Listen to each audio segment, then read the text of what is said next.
Sou do canal Brasil Notícias, estou de volta trazendo mais informações para vocês. Eu sou Rio Gley Fagundes. Hoje é dia 29 de julho de 2020. Olha, eu não sei se eu digo que é milagre, eu não digo se botaram o juiz na cabeça do menino, mas Marco Aurélio Melo surpreende. Olha só essa daqui, gente, presta atenção. Marco Aurélio nega pedido para anular buscas no gabinete de Paulinho da Força. É isso que você está ouvindo. Bom, é claro, se tivesse ido para a mão do Dias Toffoli, é óbvio que teria, né, ele teria proibido as buscas no gabinete. Mas no caso aqui, o Marco Aurélio fez o contrário, disse, não, tá proibido, não vai proibir nada não vai proibir não. Bom, vamos à matéria?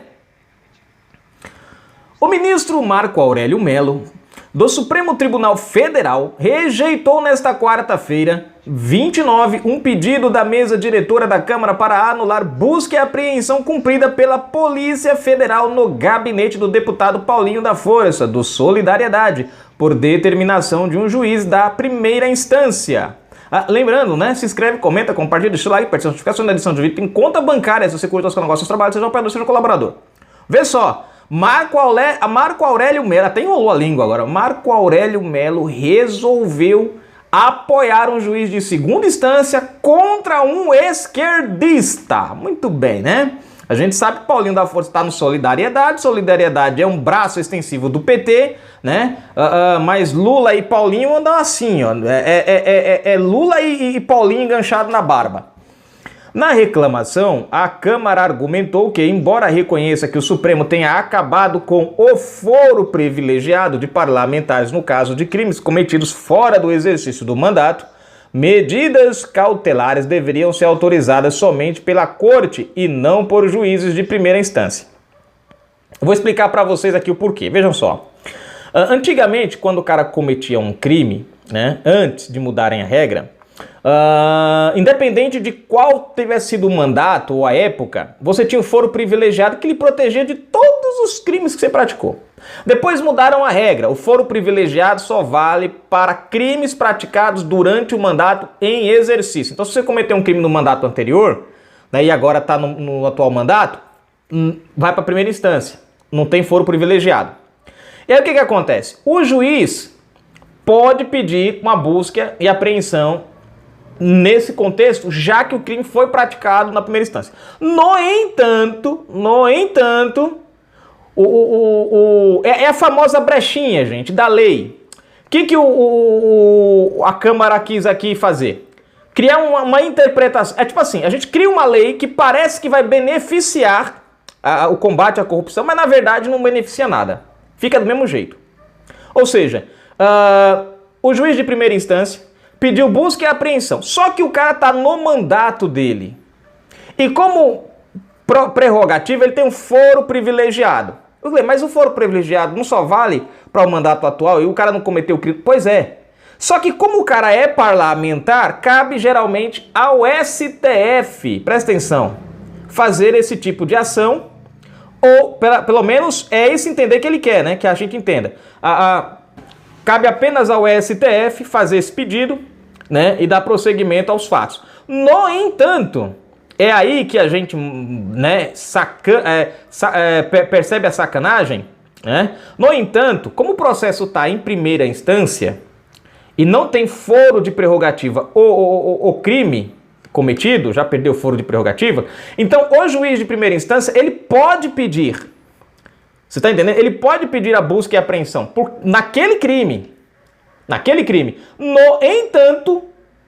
entanto, os caras tentam levar para o foro privilegiado, porque fica um negócio meio bagunçado, gente. Tipo, o juiz de primeira instância faz o pedido, mas aí ele não pode, o juiz põe o negócio para investigar, mas não pode dar continuidade, porque só o Supremo pode autorizar o negócio, já que o cara é deputado. Não tem lógica isso. Né? Então o que acontece? Se o crime foi antes do foro do mandato, que ele está atual agora, assim como desce a prerrogativa para a primeira instância, todas as ações também competem à primeira instância, independente do cara ser ou não parlamentar atual. Ele está sendo investigado não por um crime do mandato, e sim do passado. Então ele perde o foro privilegiado. Ele só não pode ser julgado pela primeira instância por um crime cometido no mandato atual. E foi aí que a Câmara tentou puxar uma meiazinha, né? Uma tapiazinha, tipo, né? Não sei se vocês compreenderam aí. O ministro discordou. Vamos lá. Na decisão, fez menção ao aval de Rosa Weber a buscas no gabinete da deputada Rejane Dias, do PT, investigada por desvios na educação do Piauí naquela ocasião. A magistrada entendeu que o local da diligência não seja campo à atuação do Supremo, conforme descreveu Marco Aurélio. Ou seja, os dois, Rosa Weber e Marco Aurélio, entenderam o seguinte: o parlamentar tem foro privilegiado, sim, no mandato dele. Mas aonde ele trabalha não possui foro privilegiado. Ou seja, o crime foi cometido no passado e o local onde ele trabalha, mesmo estando em mandato, ele pode ser autuado, né? A polícia pode lá fazer, diferente do Dias Toffoli, que proibiu a PF de entrar lá no Serra, né? No gabinete do Serra. Para o ministro, o local de cumprimento da medida cautelar não define o foro, mas sim o caso investigado. Considerado o princípio do juiz natural, ou bem se tem competência para atuar no processo, praticando atos que entender cabíveis, ou não se tem, mostra-se impróprio cogitar da existência de terceira opção, na qual afetada a determinação de diligência em processo de competência do juízo de origem, conferindo-se ao Supremo papel avalizador, escreveu. Finaliza a matéria. Ou seja, o que o Marco Aurélio quis dizer foi o seguinte: ou o juiz tem a autonomia de fazer o trabalho dele, ou ele não tem. Não tem como você pegar um processo de um parlamentar e dizer assim, ó, esse processo aqui é cabível à primeira instância. Só que o juiz da primeira instância não pode tomar as ações cabíveis, porque o cara é parlamentar. Quer dizer, não tem lógica isso. Ou o juiz tem a condição de efetivamente dar andamento para o processo, ou não tem. E foi esse o entendimento da Rosa Weber com a mulher lá do Wellington Dias, no Piauí, que eu trouxe a matéria ontem. Né? O caso dela foi relacionado à Secretaria da Educação, um envolvimento aí de, eu não estou lembrado, mas parece que foi 50 milhões. Parece que foi 50 milhões na área da educação, foi uma coisa assim, 50 ou 60 milhões, parece. Né? Que eles conseguiram surrupiar na área dos transportes escolares. Né? E nesse caso aqui do Paulinho da Força, gente, né? tá aí corrupção por mandatos anteriores. Então como é que um juiz pode encontrar um crime se, tipo, metade do processo fica na mão do juiz, mas o processo fica na mão do juiz, mas o juiz não tem autonomia de investigar? Tipo, desce a competência para a primeira instância, mas a primeira instância fica travada. Não tem lógica. E o entendimento que o Marco Aurélio passa aí, e eu vou falar uma coisa para vocês, eu não sei se isso daí é peso na consciência, eu não sei se uma alma vai se salvar, mas Marco Aurélio Melo, ultimamente, as ações... E olha que eu já discordei muito das ações do Marco Aurélio Melo, mas ultimamente, não sei se ele está prevendo aí a situação, acho que ele já deve estar falando, cara, o STF está numa situação complicada, eu vou ficar na minha, fazer direitinho o negócio, porque quando o pau quebrar, quebra nas costas dos outros. Ele foi contra o inquérito das fake news, inclusive ele deu o nome de inquérito do fim do mundo. Então, por isso que eu falo para vocês, por alguma razão, eu fico meio cabreiro aqui com o Marco Aurélio, porque eu estou estranhando ele. Ele tem tido decisões ultimamente que são decisões corretas. Essa é uma. A Câmara tentou achar uma brecha aí para impedir as investigações. Você vê que interessante, né? Olha só que absurdo, gente. A Câmara, junto com o Senado, chama-se Legislativo. Por quê? Porque são eles quem criam as leis no Brasil. Ou ajudam a criar as leis no Brasil. Né? Algumas leis o presidente do Bolsonaro vai lá, edita, manda para a Câmara aprova ou não, manda para o Senado, aprova ou não, e o presidente sanciona ou não, dependendo se chegar até ele. Mas muitas outras são propostas dos próprios parlamentares.